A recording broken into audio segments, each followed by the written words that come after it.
বন্ধুরা, আজকে বানাচ্ছি কালারফুল ইডলি। কি করে বানাচ্ছি তাহলে দেখো।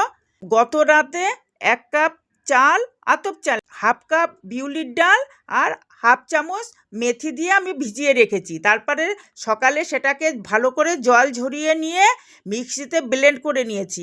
আর এদিকে অর্গানিক কালারের জন্য ধনিয়া পাতাটাকে আমি মিক্সিতে পেস্ট করে নিচ্ছি।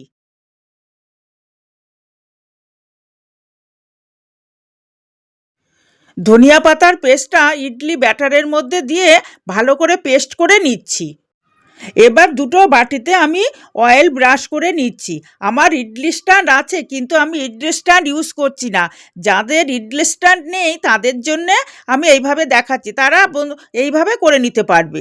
কড়াইতে একটা প্রথমে জল দিয়ে দিলাম, তারপরে স্ট্যান্ড দিয়ে একটা ঝাঁঝরি গামলা মতো দিয়ে বাটি দুটো তার মধ্যে বসিয়ে দিয়ে একটা লিড দিয়ে চাপা দিয়ে দিলাম।